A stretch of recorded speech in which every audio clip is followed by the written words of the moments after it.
Hi friends, welcome back to our channel. So ఈరోజు సేఫ్టీలో ఇంకొక case స్టడీతో మేము ముందుకు వచ్చాను. సో దాని గురించి మనం తెలుసుకుందాం. దానికంటే ముందు మన ఛానల్లో 800+ వీడియోస్ ఉన్నాయి. అవన్నీ కూడా టెక్నికల్, సేఫ్టీ అండ్ ఇంజనీరింగ్ సంబంధించిన వీడియోస్. అవన్నీ కూడా చూడండి. ఎవరికైతే యూజ్ అవుతాయి అనుకున్నారో వాళ్ళకి తప్పకుండా షేర్ చేయండి.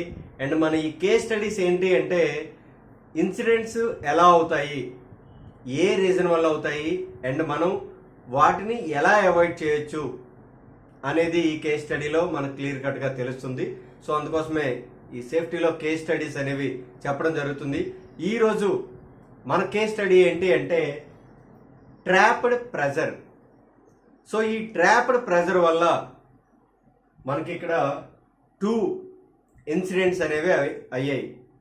సో అది ఎలా అయ్యాయి అనేది ఈ కేస్ స్టడీలో మనకి తెలుస్తుంది. ఓకే, సో మన యూట్యూబ్ ఛానల్కి టెలిగ్రామ్ గ్రూప్ ఉంది, డిస్క్రిప్షన్లో లింక్ ఇస్తాము. దాన్ని క్లిక్ చేసినట్లయితే మన గ్రూప్లో జాయిన్ అవుతారు అండ్ రెగ్యులర్ అప్డేట్స్ అనేవి దొరుకుతాయి. సో మన ఈరోజు ఈ కేస్ స్టడీలో మనం ఎక్విప్మెంట్ని ఐసోలేట్ చేస్తాము. సో అందులో ఉన్న లిక్విడ్ని వేపర్ బ్లో చేస్తాము. పాజిటివ్ ఐసోలేషన్కి స్లిప్ ప్లేట్లు పెట్టేశాము. అయినా సరే ఎక్కడో దగ్గర ఆ లిక్విడ్ కానీ ఆ కెమికల్ కానీ ట్రాప్ అయ్యే అవకాశం ఉంటుంది ఇన్ టర్మ్స్ ఆఫ్ ప్రెజర్లో.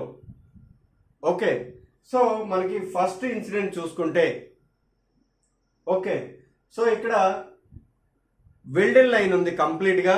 ఆ లైన్ అంతా కూడా వెల్డింగే ఉంది, ఎక్కడ కూడా ఫ్లాంజెస్ లేవు. ఇటు చివర ఫ్లాంజ్ ఉంది, అటు చివర ఫ్లాంజ్ ఉంది. సో మధ్యలో ఈ వాల్స్ ఉంటాయి కదా, ఇలాంటి వాల్స్ అన్నీ కూడా వెల్డ్ అయిపోయి ఉన్నాయి మొత్తం కూడా. ఓకే, సో లైన్ అంతా డ్రైన్ చేస్తారు. డ్రైన్ చేసిన తర్వాత ఏమైంది అంటే అక్కడ చోక్ అయిపోయిందని ఐడెంటిఫై చేశారు. సో ఈ వాల్వ్ దగ్గర చోక్ అయిపోయింది. సో చోక్ క్లియర్ చేయడానికి ఏం చేస్తారు, జనరల్గా వాల్వ్ మీద ఉన్న ఈ బానెట్ ఏదైతే ఉందో ఆ బోల్ట్లు ఒక్కొక్కటిగా మనకు తీస్తే లోపల మనకి చోక్ అనేది కనిపిస్తుంది వాల్వ్ దీంట్లో. సో బానెట్ తీస్తారు. బానెట్ తీసిన తర్వాత ఆ చోక్ని క్లియర్ చేయడానికి ట్రై చేశారు. సో ఎప్పుడైతే చోక్ అంతా క్లియర్ అయిపోయిందో అందులో ఉన్న ట్రాప్ అయిన ఆ లిక్విడ్ ప్రెజర్తో ఎవరైతే ఆ క్లీన్ చేశారో వాళ్ళ కళ్ళ మీదకి కొట్టింది. సో ఈవెన్ గాగుల్స్ ఉన్నాయి. ఆ వచ్చిన ప్రెజర్కి ఆ గాగుల్స్ కూడా కిందకి పడిపోయి ఆ ఎవరైతే ఆ జాబ్ చేస్తున్నారో వాళ్ళ మీద ఆ ఐస్లోకి వెళ్ళిపోయాయి. సో చూసారు కదా, గాగుల్స్ పెట్టుకున్నారు. సో పర్మిట్ సిస్టమ్ ఫాలో అయ్యారు. అన్ని ఐసోలేషన్స్ అయిపోయాయి, డ్రైనింగ్ అయిపోయింది. సో వేపర్ పుషింగ్ అయిపోయింది అండ్ మనకి పాజిటివ్ ఐసోలేషన్ అయింది. అయినా సరే ఆ ఆపరేటర్ లేదా వర్క్ మ్యాన్ యొక్క కళ్ళల్లోకి ఆ లిక్విడ్ అనేది వెళ్ళిపోయింది. సో ట్రాప్డ్ ప్రెజర్ అనేది అంత డేంజర్. ఓకే, రెండోది ఏంటి, old acid line was being dismantle. ఒక పాత యాసిడ్ లైన్ డిస్మాంటిల్ చేస్తున్నారు. The first joint was open without trouble. So అక్కడ ఫస్ట్ జాయింట్ ఏదైతే ఉందో అది చాలా ఈజీగా వచ్చింది.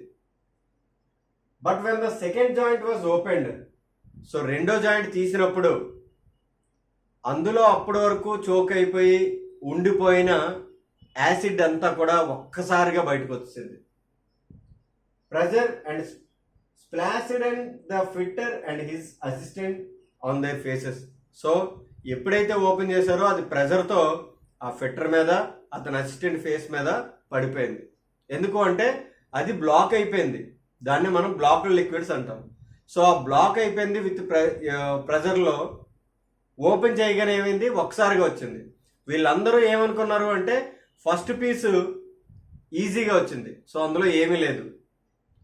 సో రెండో దాంట్లో కూడా ఏమీ లేదు అనే ఒక ఉద్దేశంతో అది ఓపెన్ చేయడంతో అది ప్రెజర్తో స్ప్లాష్ అయింది.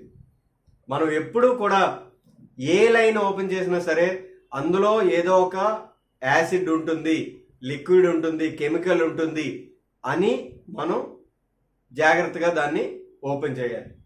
Okay, acid had attacked the pipe building up gas pressure in some parts of the blocking with its sludge in others. So ఈ యాసిడ్ అనేది స్లడ్జ్ రూపంలో కానీ లేకపోతే వాల్వ్ రూపంలో కానీ సో ఎక్కడైనా సరే బ్లాక్ అయిపోయి ఉండిపోవచ్చు.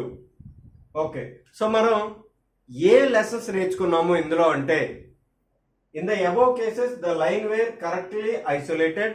సో అది కరెక్ట్ గా ఐసోలేట్ చేశారు. సో గాగుల్స్ కూడా పెట్టుకున్నారు. సో అక్కడ పర్మిట్ లో బివేర్ ఆఫ్ ట్రాప్డ్ ప్రెజర్ అని కూడా రాశారు. ఓకే, అయినా సరే అక్కడ గాగుల్స్ ని అది పక్కకి తోసేసి లోపలికి వెళ్ళిపోయింది. సో అలాంటప్పుడు ఏం చేయాలి? To avoid such injuries of this short we should use protective hoods. So మనకి ఈ హుడ్ ఏదైతే ఉంటుందో ఆ ప్రొటెక్టివ్ హుడ్ అనేది వేసుకోవాలి. ఈవెన్ అది చాలా ఫాస్ట్గా వచ్చినా సరే ఆ హుడ్ అనేది డిస్టర్బ్ అవ్వదు, కరెక్ట్గా ఉంటుంది. Or helmets. So when breaking joints or lines that might contain corrosive liquids. So అవి ఆ కరోజివ్ లిక్విడ్స్ ఏమైనా ట్రాపిడ్ లిక్విడ్స్ ఏమైనా ప్రెజర్తో ఉన్నట్లయితే వాటిని మనం ఓపెన్ చేసేటప్పుడు గ్యారంటీగా హుడ్ ఉండాలి, లేదా ఆ ప్రొటెక్టివ్ హెల్మెట్ అనేది ఉండాలి.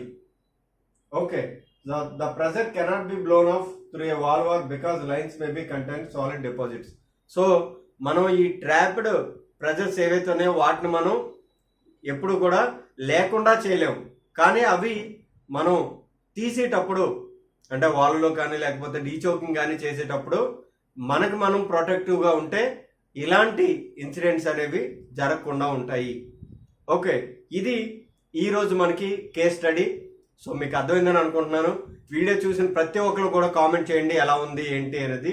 ఇంకాస్త కేస్ స్టడీతో సేఫ్టీ టిప్స్తో మీ ముందుకు వస్తాము. Thanks for watching.